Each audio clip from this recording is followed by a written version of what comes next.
नमस्कार, स्वागत है आपका सत्ता में। इस वक्त शुरुआत कर रहे हैं सत्ते पे सत्ता से नहीं, क्योंकि अभी बड़ी खबर आ रही है, ब्रेकिंग न्यूज सीधे। मोदी सरकार के मंत्रालय का बंटवारा, नितिन गडकरी का परिवहन विभाग बरकरार। लगातार तीसरी बार इनको यह विभाग मिला है, लगातार तीसरी बार। एस जयशंकर विदेश मंत्री बने, लगातार दूसरी बार। अजय टम्टा और हर्ष मल्होत्रा सड़क परिवहन और राज्य मंत्री। यह इस वक्त की बड़ी खबर आ रही है। अभी और भी ज्यादा डिटेलिंग और भी मंत्रालय को लेकर हमारे पास डिटेलिंग आने वाली है। सीधे चलेंगे, अमोद जी हमारे साथ हैं। अमोद जी, एक एक जानकारी बताइए जरा। देखिए, सबसे पहले मैं आपको बताऊं कि जो एक लिस्ट आई है उसमें जो दिखाई पड़ रहा है कि साफ तौर पे ये पता चल रहा है कि नितिन गडकरी अपने पद पर कायम है, सड़क परिवहन के तौर पे कायम करेंगे। उनके साथ दो एडिशनल मंत्री लगाए गए हैं राज्य मंत्री के तौर पे। उसमें एक दिल्ली से जीते हुए हर्ष मल्होत्रा है और दूसरा उत्तराखंड के अजय टम्टा है। लेकिन इसके अलावा जो जानकारी है ये है कि गृह मंत्री अमित शाह, रक्षा मंत्री राजनाथ सिंह और विदेश मंत्री एस जयशंकर तीनों ही सीसीएस में बने रहेंगे।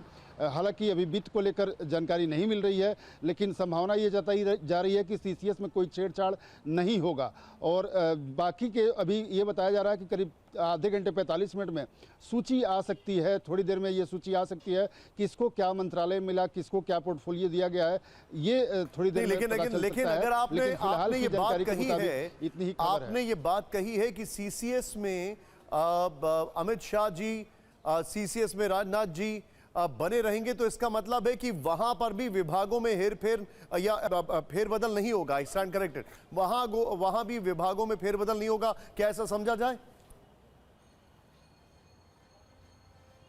निश्चित तौर पे इसका अर्थ यही है कि जो वरिष्ठ मंत्री हैं मोदी कैबिनेट के चारों मंत्री, उसमें बहुत फेरबदल की गुंजाइश नहीं है। और ये बताया जा रहा है कि सीसीएस में जो चार मंत्री होते हैं प्रधानमंत्री के अलावा, वो चाहे राजनाथ सिंह हो, गृह मंत्री अमित शाह हो, या एस जयशंकर हो, या वित्त मंत्री निर्मला सीतारमण, इसमें फेरबदल की संभावना नहीं है। इसलिए बताया जा रहा है कि थोड़ा बहुत जानकारी वित्त मंत्रालय को लेकर सामने नहीं आ रही है। बाकी जहाँ तक बात है, राजनाथ सिंह, अमित शाह और एस जयशंकर ये तीनों बने रहेंगे। लेकिन साथ ही जो इंफ्रास्ट्रक्चर से जुड़े हुए मंत्रालय हैं उसमें अगर बात करें तो नितिन गडकरी यथावत बने रहेंगे, उनके साथ दो राज्य मंत्री बन सकते हैं।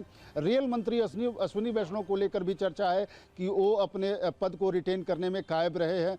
बाकी अभी जानकारी आनी धीरे धीरे। अमोद जी मेरे साथ बने रहिए। एक बड़ा इंटरेस्टिंग फैक्ट अपने दर्शकों को बता दूं कि शपथ ग्रहण के करीब 23.5 घंटे के अंदर विभागों का बंटवारा हो रहा है। अभी 2024 में, 2019 में इसमें 18 घंटे लगे थे। शपथ ग्रहण के 18 घंटे के अंदर विभागों का बंटवारा हुआ था और 2014 में करीब 15.5 घंटे बस लगे थे विभागों के बंटवारे में। लेकिन इस वक्त की बड़ी खबर, निर्मला सीतारमण वित्त मंत्री बनी रह सकती है। इस वक्त की बड़ी खबर आ रही है, निर्मला सीतारमण वित्त मंत्री बनी रह सकती हैं।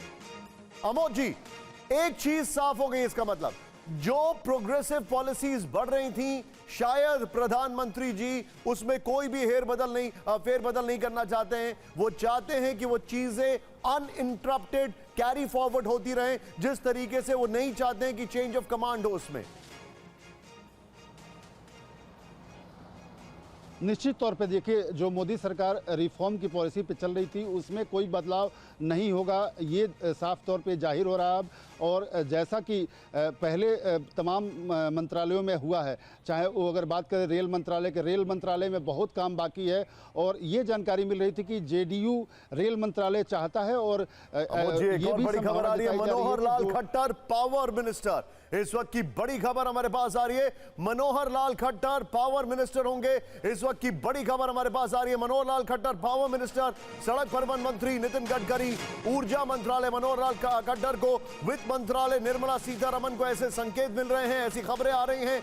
यानी कि अभी जो चीजें आ रही हैं बड़ा तेजी से सामने आ रही हैं। अमोद जी, एक और चीज है, मैं थोड़ा सा डाइग्रेस कर रहा हूं, लेकिन अगर टॉप 4 टॉप 5 पोजीशंस नहीं चेंज हुई हैं, आप समझ रहे हैं मेरा सवाल क्या है? इसका मतलब सबकी नजर होगी कि स्पीकर कौन होगा। बिल्कुल, देखिए स्पीकर निश्चित तौर पे इसमें कोई संशय नहीं है, बीजेपी से होगा। एनडीए की सरकार जरूर बनी है, लेकिन बीजेपी का ही स्पीकर होगा। ये चर्चा जरूर उठी थी कि टीडीपी इस पद को चाहता है, लेकिन हमारी जो जानकारी है उसके मुताबिक टीडीपी को जो है डिप्टी स्पीकर का पद दिया जाएगा।